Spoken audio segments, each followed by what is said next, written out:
आज उत्तराखंड में सड़क हादसों का सिलसिला थमने का नाम नहीं ले रहा है। हर रोज कोई न कोई हादसा हो ही जाता है। इन हादसों में लोगों की जानें भी जाती रहती है। आज एक और हादसा हो गया जिसमें चालक की खाई में गिरने से मौत हो गई। कार सड़क से बाहर लटक गई। बचने के प्रयास में चालक खाई में गिर गया, जबकि कार अब भी सुरक्षित बची हुई है। बद्रीनाथ हाईवे पर मंगलवार सुबह एक वाहन हादसे का शिकार हो गया। तोता घाटी में एक कार अनियंत्रित होकर गहरी खाई की तरफ जा गिरी, लेकिन वह पत्थर पर बीच में ही अटक गई। इस दौरान कार चालक करीब 400 मीटर गहरी खाई में गिर गया। लोगों ने इसकी सूचना पुलिस और एसडीआरएफ को दी। एसडीआरएफ ने मौके पर पहुंचकर खाई में सर्च अभियान चलाया।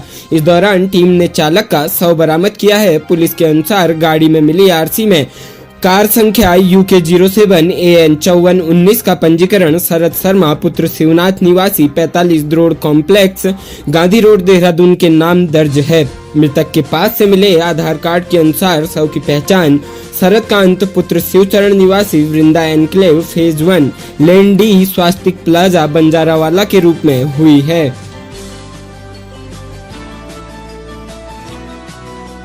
राज्य उत्तराखंड के जनपद बागेश्वर में प्रसिद्ध पर्यटक स्थल चौकौड़ी के पास स्थित धर्मघर क्षेत्र के बास्ती गांव में फिर भालू का आतंक छा गया है। मंगलवार सुबह बास्ती गांव में घर के पास ही काम कर रहे बुजुर्ग हरसिंह पर भालू ने घात लगाकर जानलेवा हमला कर दिया। हमले में भालू ने बुजुर्ग का चेहरा बुरी तरह से नोच डाला है। इस चेहरा डरावना हो गया है। गांव के पूर्व प्रधान देवेंद्र मेहरा और धर्मघर के PL वर्मा ने बताया कि घटना आज सुबह 9:30 बजे के करीब की है। भालू के हमले के दौरान बुजुर्ग ने बहादुरी दिखाई। इस पर भालू शोर मचने से बुजुर्ग को घायल कर जंगल की ओर भाग गया। घटना के बाद ग्रामीणों ने तत्काल बुजुर्ग को इलाज के लिए सड़क तक पहुंचाया। प्रभागी वन अधिकारी हिमांशु बागरी के आदेश के बाद धर्मघर के वन क्षेत्राधिकारी भी घटना स्थल रवाना हो गए हैं। घटना के बाद ग्रामीणों में भय का माहौल है। घायल को इलाज के लिए जिला अस्पताल लाया जा रहा है।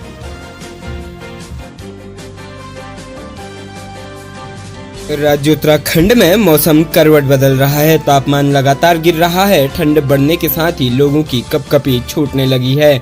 खासकर सुबह और शाम के वक्त लोगों को भारी ठंड के कारण दिक्कतों का सामना करना पड़ रहा है। उन लोगों के सामने संकट खड़ा हो गया है जिनके पास रात को छत नहीं है। साथ ही स्कूली बच्चों को भी सुबह के वक्त काफी दिक्कतों का सामना करना पड़ रहा है। तापमान की गिरावट का सबसे बड़ा कारण जम्मू कश्मीर और हिमाचल प्रदेश में पश्चिमी विक्षोभ के सक्रिय होने का माना जा रहा है।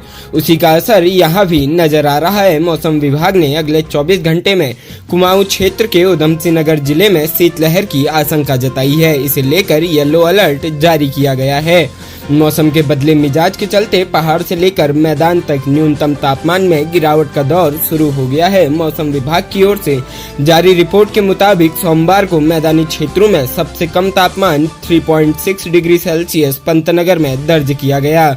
इसके अलावा कुमाऊं क्षेत्र के मुक्तेश्वर में अधिकतम तापमान 19.9 डिग्री सेल्सियस और न्यूनतम तापमान 60 डिग्री सेल्सियस दर्ज किया गया। राजधानी दून में दिन का तापमान जहां 28.4 डिग्री दर्ज किया गया, वहीं रात में न्यूनतम तापमान 60 डिग्री पर पहुंच गया। राज्य उत्तराखंड के हल्द्वानी में शाहरुख खान नाम का एक स्मैक तस्कर 12.5 ग्राम जानलेवा स्मैक के नशे के साथ गिरफ्तार किया गया है। पकड़ी गई स्मैक की कीमत 1 लाख रुपए से अधिक बताई जा रही है। प्राप्त जानकारी के अनुसार जनपद के SSP पंकज भट्ट के निर्देशन में नशे के खिलाफ चल रही मुहिम के तहत आरक्षी मनोज यादव, मुन्ना सिंह व दिलशाद अहमद ने 27 वर्षीय आरोपी शाहरुख खान पुत्र जाहिद खान निवासी लाइन नंबर 15 खान डॉक्टर के पास वार्ड नंबर 23 थाना बनभूलपुरा नैनीताल को आंवला चौकी रेलवे क्रॉसिंग के पास से 12.5 ग्राम अवैध स्मैक के साथ गिरफ्तार किया गया। उसके विरुद्ध NDPS एक्ट की धारा 821 के अंतर्गत अभियोग पंजीकृत किया गया है।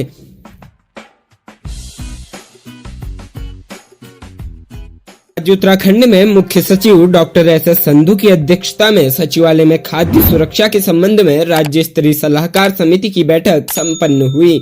मुख्य सचिव ने खाद्य पदार्थों में मिलावट रोकने को किए गए कार्यों में प्रगति पर नाराजगी व्यक्त करते हुए अगले 1 हफ्ते में एक्शन प्लान तैयार कर दिखाए जाने के निर्देश दिए हैं। मुख्य सचिव ने दूध में मिलावट रोकने के लिए तत्काल अभियान चलाए जाने के निर्देश दिए।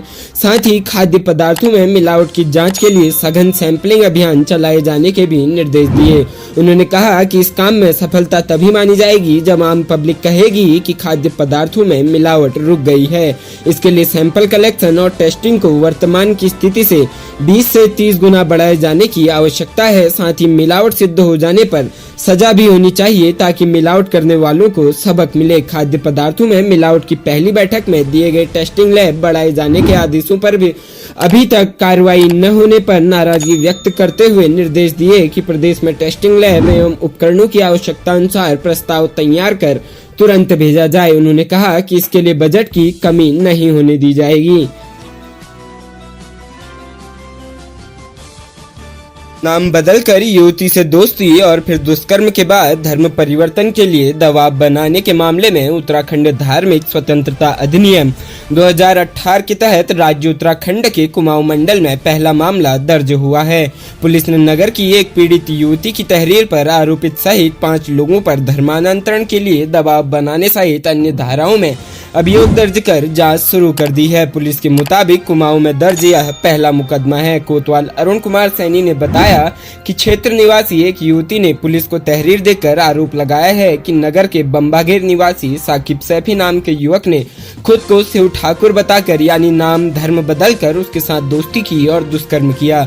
जब उसे साबिक की असलियत पता चली तो उसने विरोध किया। आरोप है कि युवक ने उसे पीटा और जान से मारने की धमकी दी। इसके बाद साकिब ने अपने दोस्तों से उसकी बहन का भी पीछा करवाया। तहरीर में बताया कि आरोपित के परिजन भी उस पर धर्म परिवर्तन का दबाव बना रहे हैं। कोतवाल ने बताया कि तहरीर के आधार पर पुलिस ने साकिब सैफी उर्फ शिव ठाकुर और उसके परिवार के सबा यूनुस राहिला और गजाला के खिलाफ धारा भारतीय दंड संहिता की अन्य विभिन्न धाराओं के तहत उत्तराखंड धार्मिक स्वतंत्रता अधिनियम 2018 के तहत मुकदमा दर्ज किया है।